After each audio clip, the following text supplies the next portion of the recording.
Do you like fun?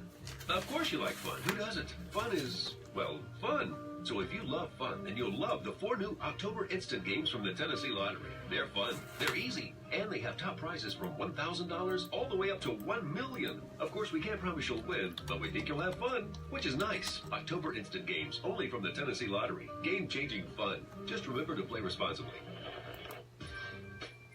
It's Macy's One-Day Sale. Shop incredible deals of the day, Tuesday and Wednesday. Like 60% off sweaters for him and for her. Take 50% off coats for him and packable styles for her. Save 40 to 75% on select fine jewelry. 8-piece bed ensemble from Fairfield Square Collection, just $29.99. And tools of the trade cookware, only $9.99. Macy's One-Day Sale. The perfect gift brings people together. Savings off regular and sale prices. Exclusions apply.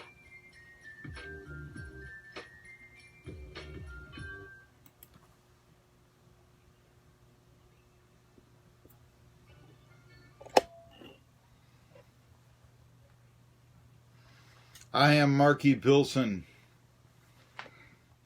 To my competitors, I'm wanted dead or alive. All right. It's Tri-City Sports now on 1420 NBC Sports Radio Tri-Cities. I want to make a correction real fast that the Hall of Fame class, I said for NASCAR, but rather and kudos to Jeff Birchfield, who, again, writes every single story in the Johnson City Press. Look at this. He's got the column right here, and then he's got the game story of the game that you heard here on 1420 NBC Sports Radio Tri-Cities that I called between Science Hill and Unicoi County last night. Lopsided victory for the Hilltoppers, go to 10-2 on the season. Or is it 9-2? Actually, Birchfield as it is 9-2, and I had told him it was anyway. But he's got a real nice story here on the Hall of Fame. This is actually not the official NASCAR Hall of Fame, but the National Motorsports Press Association Hall of Fame. Seems like a lot of Hall of Fames. I'm not sure that this is as prestigious as Cooperstown, to tell you the truth. But crew chiefs Buddy Parrott, Suitcase Jake Elder, they'll be inducted on January 21st.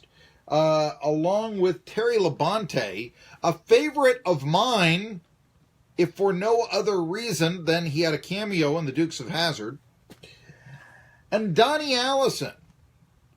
Maybe one of the forgotten. I've always thought Donnie Allison was the forgotten of the Allisons in the Alabama gang. We all remember Davey, Bobby, all that. But Donnie driving a Mercury. That was one of the first.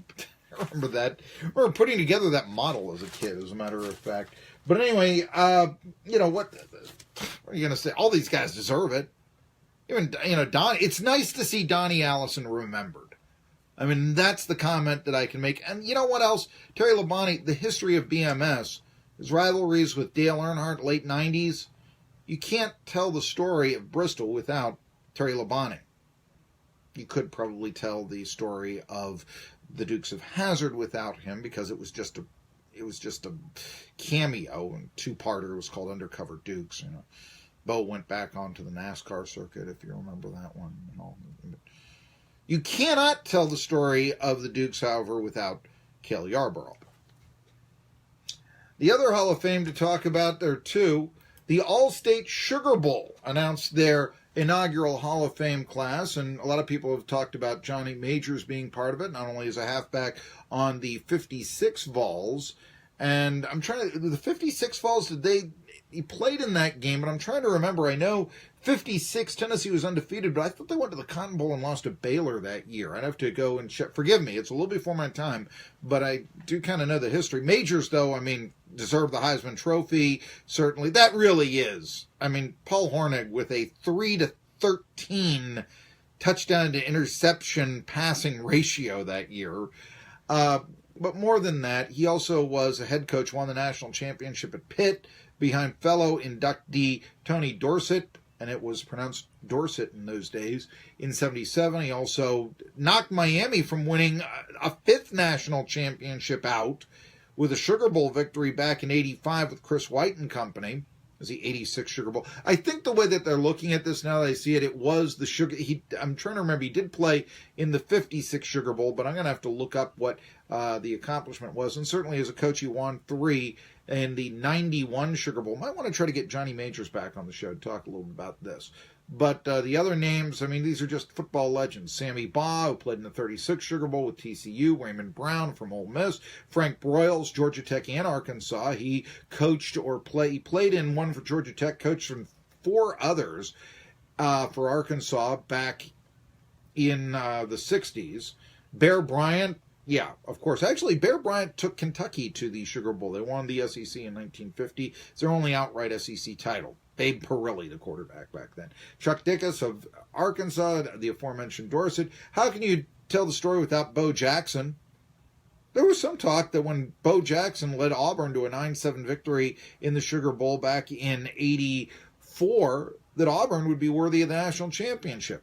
I think Miami probably was the right way to go. Majors, Manning, Archie Manning we speak of, royalty of the Southeastern Conference. Danny Marino, maybe the most famous pass in the Sugar Bowl to John Brown on 4th and 5, 33 yards out in the last minute to win the football game for Pitt over the Georgia Bulldogs. Davey O'Brien, they've named a quarterback award for him. At TCU back then has, I mean, this is why in TCU, the father of the T formation. First you had Baugh and then you had O'Brien. Major Ogilvy of Alabama, played in 3 Sugar Bowls in the late 70s. Pepper Rogers at Georgia Tech, a great offensive mind. Here's one, Monk Siemens at Tulane. Remember, Tulane was an SEC member until 1966. Gene Stallings won a national championship at Alabama back in 92-93. And, of course, Herschel Walker. There is one glaring name. Herschel Walker, by the way, played in 3 Sugar Bowls, 81, 82, 83. Came away with the national title after winning the 81 Sugar Bowl, the 80 season. Georgia, the only undefeated team in the nation that year. Okay. Now, here's the take on there. There's one glaring oversight. It's Bobby Grier. Bobby Grier was the first black player to play in the Sugar Bowl. He played in 1955. Actually, it was a pass interference penalty called on him that led to Georgia Tech's winning touchdown in the game. Doesn't matter. I've actually done a story on Bobby Grier. Later became an educator after playing football. Yes, the University of Pittsburgh. Okay, give me that. But nothing to be ashamed of. Come on, you know. Anyway, Bobby Grier. Why would I say there would be? Anyway, why would you? Anyway. Bobby Grier, though, certainly a pioneer. There had been black players in 1941. Actually, Boston College played in the Sugar Bowl and demanded that their only African-American player sit in the press box keeping stats. I mean, really sad. Here's something else. I was told by Grier himself that he received nothing but support for his play. I mean, people wanted him to play. And then John Robert Bell was on the other sideline. There was some pressure to maybe you shouldn't be playing that game. Bobby Dodd would have none of it, neither would John Robert Bell. And furthermore, here's another sad note. After that game, the Louisiana legislature actually made the Sugar Bowl all white for the next several years.